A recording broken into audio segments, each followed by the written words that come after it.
Hello friends, welcome to Smart Learning Adda. आज की class में हम लोग पढ़ने वाले हैं बातचीत चैप्टर। ये क्लास ट्वेल्थ के लिए होगा और क्लास ट्वेल्थ के जितने भी बच्चे हैं उनको बता दें, ये कक्षा ट्वेल्थ का ये चैप्टर नंबर फर्स्ट है और फर्स्ट चैप्टर का ही नाम है बातचीत, जिसके लेखक हैं हमारे बालकृष्ण भट्ट जी। अब बालकृष्ण भट्ट जी के बारे में सबसे फेमस बात यह है कि इनको हिंदी का एडिशन कहा जाता है। आपके सामने एक छोटा सा इमेज प्रस्तुत करने का प्रयास किए हैं भट्ट जी का। शायद आप लोग देख करके वो इमेजिनेशन लगा पाएंगे कि इन्हीं को कहा जाता था हिंदी का एडिशन। तो फिर मन में जिज्ञासा भी तो आता है कि देखें कि जिसको हिंदी का एडिशन कहा जाता है वो दिखते कैसे थे। तो इमेज आप लोगों के समक्ष है, आप लोग देख करके और फिर उस रूप का साक्षात्कार कर सकते हैं कि यही व्यक्ति वो थे जिनको हिंदी का एडिशन कहा जाता है, जिन्होंने एक चैप्टर लिखा जिसका नाम है बातचीत। लिखे तो इनकी बहुत सारी रचनाएं हैं जिसके बारे में आगे हम बात करने वाले हैं बहुत अच्छे से। हिंदी का एडिशन बालकृष्ण भट्ट को क्यों कहा जाता है, इन सारी चीज़ों से लेकर के और उन सारी बातों का जिक्र इस अध्याय में हम करेंगे कि इनके बातों को क्यों पढ़ते हैं, इन्हीं के द्वारा लिखे गए कहानियों को पहले नंबर पे क्यों पढ़ते हैं, उन सारी चीज़ों का जिक्र हम धीरे धीरे करने वाले हैं।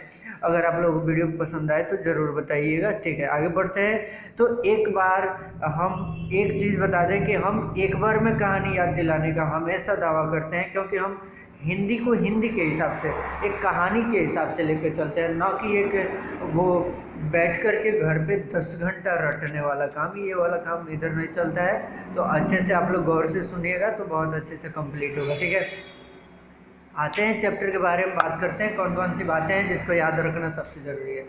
चैप्टर नंबर फर्स्ट है, ये सारे लोगों को पता है। क्लास ट्वेल्थ है, ये सबको पता है। जो वीडियो देख रहा है उसको पता है कि वो 2 के बच्चे हैं। चैप्टर का नाम है हमारा बातचीत, लेखक हैं बालकृष्ण भट्ट। ऐसे सजा के लिखिएगा ना, क्या लाजवाब मज़ा आने वाला है आपके पढ़ाई में। खूब मज़ा आएगा अगर ऐसे सजा के लिखिएगा तो। लेखक के बारे में सबसे पहले जानना होता है। लेखक का नाम है बालकृष्ण भट्ट। जन्म तिथि है इनका 23 जून 1844 ईस्वी। 23 जून 1844 को इनका जन्म हुआ था और मृत्यु हो गया 20 जुलाई 1914 को। 1914 मतलब 1914 को। अब पिता का नाम बेनी प्रसाद भट्ट था और पिताजी पेशे से एक व्यापारी थे। ये पॉइंट याद रखना है। ठीक है, माता का नाम पार्वती देवी और माता जो थी वो एक सुसंस्कृत महिला थी। ये पॉइंट आप लोग बहुत अच्छे से नोट कीजिएगा। इनका जो जन्म स्थान था इलाहाबाद उत्तर प्रदेश में था। ये इनके बारे में कुछ बेसिक जानकारी। इसके बाद आगे बढ़ते हैं कि और कौन कौन सी पॉइंट्स हैं बातचीत चैप्टर के बारे में और भट्ट जी के बारे में, जिसको हमें आगे याद रख के चलना है। तो सबसे पहले पाठ के बारे में जानना है। अब पाठ के बारे में बात करें तो पाठ का नाम है बातचीत और ये रचना का प्रकार कैसा है, तो ये एक निबंध है। अब बालकृष्ण भट्ट जो है वो भारतेंदु युग के प्रमुख रचनाकार हैं और आचार्य रामचंद्र शुक्ल ने इन्हें हिंदी का एडिशन कहा है। क्वेश्चन पूछ लेते हैं कि हिंदी का एडिशन भट्ट जी को किसने कहा था, आचार्य रामचंद्र शुक्ल ने कहा था। फिर क्वेश्चन पूछेगा बातचीत का रचना का प्रकार कैसा है, निबंध है, या फिर बातचीत नामक जो पाठ है वो गद्य की कौन सी विधा है, तो निबंध है। और इस तरीके से पूछ लेगा कि बालकृष्ण भट्ट किस युग के प्रमुख रचनाकार हैं, तो भारतेंदु युग के प्रमुख रचनाकार हैं।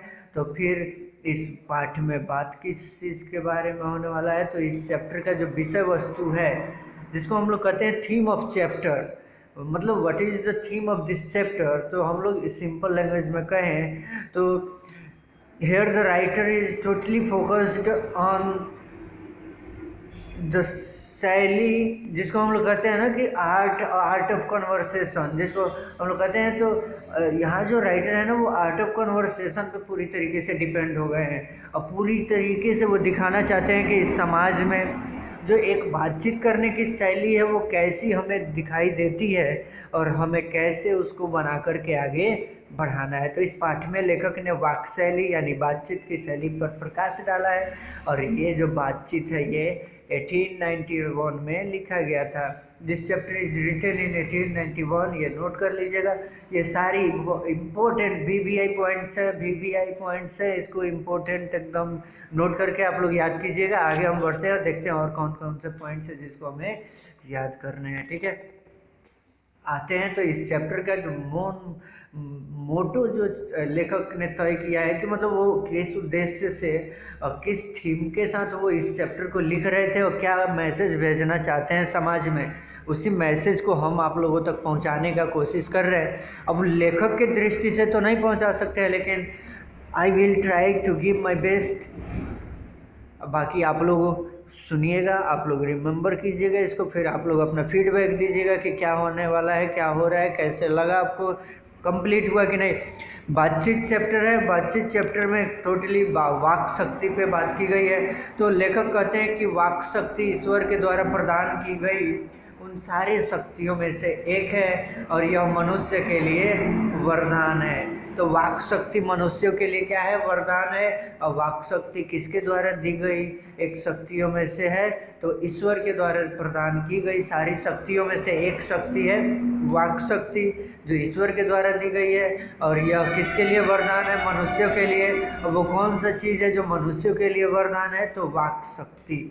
इन सारी तरीके से आपको क्वेश्चन को तोड़ मरोड़ के कर देना है, ताकि एग्जाम में चाहे कुछ भी दे दे विदिन सेकेंड आंसर आए आप लोगों का। रॉबिन्सन क्रूसो का जिक्र आता है इस पूरे कहानी में कि रॉबिन्सन क्रूसो ने कितने दिनों तक मनुष्य का चेहरा नहीं देखा, आवाज़ नहीं सुना। तो ये 16 वर्षों तक भेड़ बकरियों के बीच में रह जाने के वजह से इन्होंने ना तो किसी मनुष्य का चेहरा देखा, ना ही किसी मनुष्य का आवाज़ सुना। तो फिर हुआ क्या, तो अचानक 16 वर्ष के पश्चात इनको एक फ्राइडे के मुंह से इन्होंने एक बात सुना। उस व्यक्ति का नाम पूछ लेता है कि 16 वर्ष के पश्चात किसने फ्राइडे के मुंह से एक बात सुना, तो रॉबिन्सन क्रूसो ने।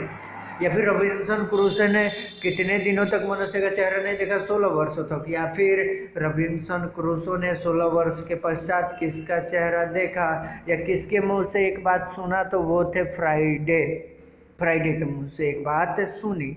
ठीक है, आगे बढ़ते हैं, देखते हैं और कौन सा पॉइंट है जिसको याद रखना है। तो इसके बाद है कि बातचीत के संबंध में एडिसन का मत क्या है, यहाँ पे मत हो जाएगा।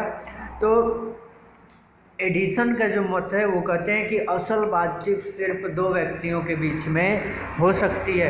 अर्थात इस चैप्टर में लेखक जो बातें बताए हैं ना, वो कहना चाहते हैं कि दो लोग जब बैठते हैं ना तो दिल खोल के बातें करते हैं, वहाँ कोई छल कपट दिखाई नहीं देता है। तो वो एडिसन का विचार है कि एडिसन कहते हैं कि दो व्यक्तियों के बीच में ही असल बातचीत होती है। 2 से अधिक लोग होते हैं तो वहाँ पे असल बातचीत नहीं होती है। तो फिर 2 से अधिक लोगों के बीच में बातें कैसी होती है, चलिए उसको भी देख लेते हैं। तो इनका क्या कहना था, देखते हैं आगे और बाकी लोग क्या बताते हैं। तो 3 आदमी के बीच में जो बातचीत होती है वो अंगूठी में नग जैसा होता है। क्वेश्चन पूछता है एडिसन का मत क्या है, तो एडिसन का मत है कि असल बातचीत 2 लोगों के बीच में होता है। तो फिर 3 लोगों के बीच में कैसी बातें होती है, तो अंगूठी के नग जैसा बातचीत होता है 3 लोगों के बीच में। तो 4 लोगों के बीच में कैसा बात होता है, केवल फॉर्मालिटी पूरा किया, इधर उधर का बात टाल मटाल ऐसे कर दिए, फॉर्मालिटी और संजीदगी भरी, मतलब चल रहा है काम चल रहा है ऐसे करके बोल दिए कि ठीक है ऐसे करके अपने अपने काम में निकल गए। तो ये 4 आदमियों के बीच का फॉर्मालिटी और संजीदगी है। तो 4 से अधिक के बीच में कैसा बातचीत होता है, तो 4 से अधिक मिल गए, वहाँ पे राम रमौवल होता है। कितना होता है, राम रमौवल, मतलब वहाँ पे तो फिर तो इर्द गिर्द भी हम नहीं घूमेंगे अपने दुख दर्द के, फिर दूर दूर तक हम किसी से कुछ नहीं बताने वाले हैं, क्योंकि लोग उठेगा चुगली करेगा, इधर का बात उधर और गांव में फैल जाएगा, मोहल्ले में फैल जाएगा। इसलिए लोग कोशिश करते हैं कि 2 लोग हैं तो दिल खोल के बात कर लो, नहीं तो फिर, क्योंकि हम लोग समाज में देखते भी हैं जब अपने दुख और दर्द को सुनाना होता है तो अक्सर एक ही आदमी से एक बार में सुनाते हैं, ना कि 4 आदमी को बैठा करके, क्योंकि वो लगता है कि फिर ये गड़बड़ होने वाला है और ये बातें बाकी जगहों पे फैल जाएगी नॉर्मली और कुछ फ़ायदा होने वाला नहीं है। तो असल बातचीत 2 लोगों में, 3 लोगों में अंगूठी में नग जैसा, फिर 4 लोगों में केवल फॉर्मेलिटी और संजीदगी जैसा, और 4 से अधिक लोग हो गए तो राम रमौवल। ये 4 पॉइंट आपको बहुत अच्छे से कर लेना है, रिमेंबर। और इसके बाद है कि दो बुढ़ों के बीच में कैसा बातचीत होता है, तो दो बुढ़े कभी भी मिलते हैं ना तो ये सारी जमाने की शिकायतें ला करके रख देते हैं। एक पकड़ी के पेड़ के नीचे या कहीं चबूतरा के नीचे किसी पेड़ के नीचे बैठेंगे दो बुढ़े, अब बैठ करके सारे जमाने जितने भी जमाने की शिकायतें, उसका बेटा बिगड़ गया, ये हो गया, वो हो गया, ये सारी शिकायतें ला करके एक दूसरे के पास रख देंगे, एक मोटरी जमा करके, एक मोटरी के रूप में। ठीक है, तो ये तो बुड्ढों का हो गया। तो फिर बुड्ढों से पहले एक नौजवान भी आता है। नौजवानों के बीच में कैसा बात होता है, नौजवान शेक्सपियर की बातें करते हैं, मिल्टन की बात करते हैं, स्पेंसर की बात करते हैं, ऐसे लोगों की बात करते हैं नौजवान। तो जान लेते हैं ना शेक्सपियर कौन है। Shakespeare is the father of English drama. तो क्या कहा जाता है, father of English drama Shakespeare को कहा जाता है। अब मिल्टन किस चीज़ के लिए फेमस है, तो इनको कहा जाता है, एक बहुत ही फेमस किताब लिखे हैं, ग्रंथ वाला किताब है जिसका नाम है राइटर, इनको कहा जाता है। पैराडाइज लॉस्ट एक किताब है, उसके ये लेखक हैं। अब बहुत ही फेमस, वर्ल्ड में फेमस किताब है ये, और इंग्लिश के बहुत बड़े कवि हैं। He was one of the greatest poet in English language.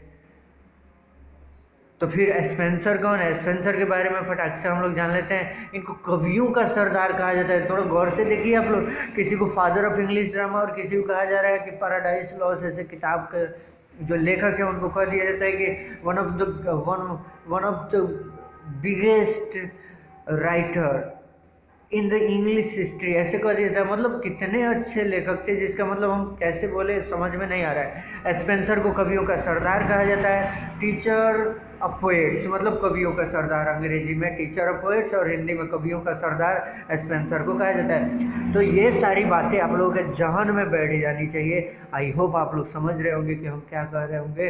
अगर इस तरीके से चलिएगा तो आई होप आप लोगों का काफ़ी बेहतरीन ग्रोथ होने वाला है हिंदी में। एक बार और सारा चीज़ कंप्लीट। आगे बढ़ते हैं और देखते हैं। अगर अच्छा लग रहा हो ना तो लाइक शेयर सब्सक्राइब करते रहिए। चैनल को थोड़ा शेयर भी कर दीजिए दोस्तों में, ताकि वो लोग भी इसको लेकर के जेब में रख ले फ़ोन में, ताकि कहीं भी बैठे और फटाक से स्मार्ट लर्निंग अड्डा ओपन करें और करके फटाफट वो अपना स्टडी चालू कर दें। चाहे घर पे हो या कहीं भी हो, पढ़ाई रुकना नहीं चाहिए। ठीक है, आगे बढ़ते हैं। इसके बाद कुछ शब्द है इस चैप्टर का जो मोटा मोटा पॉइंट है, इसको याद रखना है। इसके अलावा कहीं से भी पूछने वाला नहीं है। एक क्वेश्चन होता है, हम चुनी दिग्रेनी शब्द का अर्थ बताइए। इसका मतलब होता है हमारे जैसा कोई नहीं। ठीक है, मान लिया हमारे जैसा कोई नहीं, यही एक शब्द का अर्थ पूछता है, इसको याद रखना है। इसके बाद लेखक लेके चलते हैं हमें यूरोप के लोगों के पास। यूरोप के लोगों के पास आर्ट ऑफ कन्वर्सेशन है, ऐसा लेखक कहते हैं, क्योंकि ये लोग इसमें प्रवीण है। वह इतनी चतुराई से प्रसंग छेड़ते हैं कि जिससे क्या होता है, हमारे कानों को अत्यंत सुख मिलता है, और इसे ही सहृदय गोष्ठी भी कहा जाता है। तो सहृदय गोष्ठी किसे कहा जाता है, तो ये यूरोप के लोगों में जो आर्ट ऑफ कन्वर्सेशन है, जिसमें वे लोग प्रवीण है, वो इतनी चतुराई से प्रसंग छेड़ते हैं जिससे कान को अत्यंत सुकून मिलता है, सुख मिलता है। इसे ही सहृदय गोष्ठी भी कहते हैं। आई होप आप लोग नोट भी कर रहे होंगे और समझ भी रहे होंगे। सहृदय गोष्ठी का अर्थ यह है कि बात करने की लियाकत या पंडिताई में कहीं भी कोई छल कपट या अभिमान न हो, ये होता है सुहृदय गोष्ठी का असली मतलब। और मनोवृत्ति का मतलब होता है कि मन के साथ बातचीत। और मन के साथ बातचीत मतलब हमारा जो मनोवृत्ति है, हमारा जो मन का एक आईना है, हमारा मन एक आईना है जिसमें हम जैसा रूप देखना चाहें वैसा रूप हमें स्पष्ट रूप में दिखाई देता है। तो लेखक जोर देते हैं कि किसी से कुछ कहने से पहले अपने आप से बात कर लो कि क्या ये बात सही बोल रहे हो, क्या ये बात किसी को दुखी तो नहीं करने वाला है, क्या तुम जो बोलने जा रहे हो उससे किसी का प्रॉफिट होने वाला है या लॉस होने वाला है। इन सारे चीज़ों को मद्देनज़र रखते हुए आत्मवार्तालाप करने के बाद, उस आईने में झांकने के बाद जो तुम्हारे मन का आईना है, तब जा कर के सामने वाले के पास अपने बातों को रखोगे तो वो तुम्हारे बातों से अट्रैक्ट होगा और वो होगा तुम्हारा असली बातचीत का तरीका। ठीक है, आगे बढ़ते हैं, देखते हैं। और भी बहुत सारे पॉइंट्स हैं जिसको हमें करने हैं, और इसके लिए ये थोड़ा सा दूसरे चैप्टर का आ गया, इसको इग्नोर करते हैं, आगे बढ़ते हैं। ठीक है, तो थोड़ा सा आप लोग देखिएगा कि यहाँ पे जो बातचीत चैप्टर से क्वेश्चन आंसर बनता है ना, वो कैसे बनता है। तो सबसे पहले कि बातचीत शीर्षक निबंध के निबंधकार कौन है, तो बालकृष्ण भट्ट। बालकृष्ण भट्ट किस युग के रचनाकार हैं, तो भरतेंदु युग के रचनाकार हैं। तो 100 अजान और 1 सुजान के लेखक कौन है, बालकृष्ण भट्ट। थोड़ा सा आप लोग वो किताब और बुक्स के बारे में आप लोग बुक से नोट डाउन कर लीजिएगा। आर्ट ऑफ कन्वर्सेशन कहाँ के लोगों में सर्वाधिक है, यूरोप के लोगों में। बताया था ना कि वो पंडिताई और ऐसे कितने अच्छे से निपुण है उसमें कि बहुत बारीकी से प्रसंग छेड़ते हैं। ठीक है, ये था आपका ये 4 क्वेश्चन। आगे देखते हैं, और भी क्वेश्चन अवेलेबल है आपके लिए, तो इसके लिए रेडी रहिएगा और इसको हम लोग कंप्लीट करते हैं। देखिए अगला क्वेश्चन है कि बालकृष्ण भट्ट ने किस पत्रिका का संपादन किया था, तो हिंदी प्रदीप एक पत्रिका है, उसी का संपादन इन्होंने किया था। बातचीत के माध्यम से बालकृष्ण भट्ट क्या बताना चाहते हैं, तो वो बातचीत की शैली को ये बताना चाहते हैं। ठीक है, और इसी तरीके से इसी चैप्टर में वो कहते हैं कि कभी भी जब 2 बुढ़ियाँ आपस में बैठ के बातचीत करती हैं ना, तो उनके बीच में बहुओं और बेटों के गिले शिकवे होते हैं, और ठीक इसी तरीके से ये प्रोसेस आगे बढ़ते जाता है। एक पॉइंट छूटा था, वो 2 बुढ़ियों के बीच का बातचीत, और ये कंप्लीट होता है। निम्नलिखित में से बालकृष्ण भट्ट का निवास स्थान इलाहाबाद उत्तर प्रदेश, पीछे लिख दिया था मैंने। आगे बढ़ते हैं, कुछ बड़ा क्वेश्चन आंसर देख लेते हैं। तो बड़ा क्वेश्चन आंसर कि अगर हम में वाक शक्ति ना होती तो क्या होता है, तो अगर हम में वाक शक्ति ना होती तो यह सृष्टि हमें गूंगी प्रतीत दिखाई देती। सभी लोग चुपचाप बैठे रहते, मानो किसी कोने में बैठा दिए गए ऐसे, और हम जो सुख और दुख का अनुभव कर रहे हैं, एक दूसरे से बातचीत कर रहे हैं, ये वाक शक्ति ना होने के कारण हम वो किसी से ना सुना पाते ना कर पाते, फिर मन में ही रो लेते, सब कुछ मन में ही हो जाता, ना किसी से कुछ कह पाते, ना सुन पाते, ना समझ पाते। बातचीत के संबंध में बेन जॉनसन और एडिसन के क्या मत है, तो बातचीत के संबंध में बेन जॉनसन का राय है कि बोलने से ही मनुष्य के रूप का पता चलता है, अगर मनुष्य चुप रहता है तो उसके गुण और अवगुणों का पता नहीं चल पाएगा।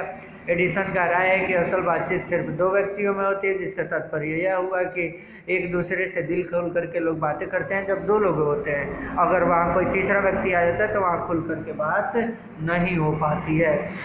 आई होप आप लोग समझ गए होंगे। आगे बढ़ते हैं। ठीक है, इसके बाद जो अगला क्वेश्चन याद करना है कि आर्ट ऑफ कन्वर्सेशन क्या है, तो यह बात करने की एक कला है, एक ऐसी कला है जिसमें बातचीत के दौरान चतुराई के साथ प्रसंग छेड़ दिया जाता है, जो यूरोप वालों के पास बहुत अच्छे से है और उनको इस चीज़ का काफ़ी ज़्यादा एक्सपीरियंस है। सुनकर अत्यंत सुख भी मिलना चाहिए, वही होता है आर्ट ऑफ कन्वर्सेशन। यह कला यूरोप के लोगों में ज़्यादा पाई जाती है, क्योंकि वो पंडिताई के तरह मतलब इतने ज़्यादा निपुण हो चुके हैं कि वो बहुत चतुराई से प्रसंग छेड़ते हैं, उससे कानों को अत्यंत सुकून मिलता है। मनुष्य की बातचीत का उत्तम तरीका क्या हो सकता है, इसके द्वारा वो कैसे अपने लिए सर्वथा नवीन संसार का रचना कर सकता है, ये है अगला क्वेश्चन। तो मनुष्य में बातचीत का सबसे उत्तम तरीका है उसका आत्मवार्तालाप, की खुद से बात करे ना, खुद से बात करेगा तो सबसे ज़्यादा वो समझेगा कि गलत बोलने जा रहे हैं कि सही। मनुष्य अपने अंदर एक ऐसी शक्ति विकसित करे जिसके कारण वो अपने आप से बात कर लिया करे, और आत्मवार्तालाप इसीलिए ज़रूरी है ताकि क्रोध पर नियंत्रण भी पाया जा सके, जिससे दूसरों को कष्ट न पहुँचे, क्योंकि हमारी भीतरी मनोवृत्ति जो है हमें हमेशा नया रंग रूप दिखाया करती है, वो हमेशा बदलते रहती है। इंसान को चाहिए कि वो अपने जीवा पर काबू रखे ताकि अपने मधुर वाणी से दूसरों को प्रसन्न करे, ना कि किसी को दुखी करे। ऐसा करने से न तो कटुता रहेगी और न ही किसी से बैर, और दुनिया एक खूबसूरत आईने की तरह नजर आएगी, और ये बातचीत का सबसे उत्तम तरीका होगा। आशा करते हैं कि आप लोग इस चीज़ को समझ गए होंगे। आई होप आप लोग काफ़ी अच्छे से समझ गए होंगे, और समझ गए तो कमेंट बॉक्स में ज़रूर बताइएगा, ताकि हमको उस फीडबैक से पता चले कि हाँ सब कुछ बहुत अच्छे से निकल चुका है, बीत चुका है, आप लोग तैयारी भी कर चुके हैं। और भी कुछ पॉइंट्स हैं जिसको लेकर के हम रिपीट करते रहेंगे, अगले चैप्टर में भी बहुत सारी बातें अभी करना है हमको। फिलहाल अभी देखते हैं एक और क्वेश्चन की व्याख्या करें। व्याख्या करने के लिए देगा कि हमारी भीतरी मनोवृत्ति हमें नए नए रंग रूप दिखाया करती है, वह प्रपंचात्मक संसार का एक बड़ा भारी आईना है, जिसमें जैसी चाहो वैसी सूरत देख लेना, कोई दुर्घट बात नहीं है। ठीक है, इसका अर्थ दे देते हैं ना। प्रस्तुत पंक्ति बालकृष्ण भट्ट द्वारा रचित बातचीत से ली गई है। मनुष्य की मनोवृत्ति पे यहाँ पे जो है उसी को दिखाते हुए लिखते हैं कि मनुष्य की जो भीतरी मनोवृत्ति है हमेशा नए नए रंग दिखाती है, अर्थात उसमें नए नए विचार आते रहते हैं। वह इन प्रपंचों से पूर्ण संसार एक बड़ा भारी आईना बन चुका है, जिसमें ऐसी घटना को भी देखा जा सकता है जिसके घटित होने की आशा न हो। जैसे हम कहते हैं कि हम प्रियंका चोपड़ा से शादी करना चाहते हैं, तो वो घटना नहीं हो सकता है, लेकिन हम सोच सकते हैं ना, वो हमारा थॉट है, कोई नहीं रोक सकता है सोचने से। तो वैसी घटनाएं जो नहीं होने वाली है उसको भी हम सोच सकते हैं, अर्थात हमारी भीतरी मनोवृत्ति हमें संसार के समस्त अच्छे बुरे कार्यों से अवगत कराता है, या उसका दोष और गुण दोनों प्रकट करने के लिए बैठा हुआ है। ठीक है, अर्थात आप लोग समझ चुके होंगे क्या कहना चाहते हैं। इसी के साथ ये चैप्टर होता है कंप्लीट। अगर समझ में आ गया है, सब कुछ ठीक ठाक है ना, थोड़ा लाइक कर दीजिए स्मार्ट लर्निंग अड्डा को, चैनल को सब्सक्राइब कर दीजिए, बेल आइकन को प्रेस कर दीजिए, और वीडियो को शेयर करके दोस्तों को बोल दीजिए कि स्मार्ट लर्निंग अड्डा पर चालू हो गया क्लास, और सब्जेक्ट आपको मिलेगा काफ़ी बेहतरीन तरीके से, और वो भी बाई BK सर। मिलते हैं अगले वीडियो में, तब तक के लिए धन्यवाद। जय हिंद, जय भारत।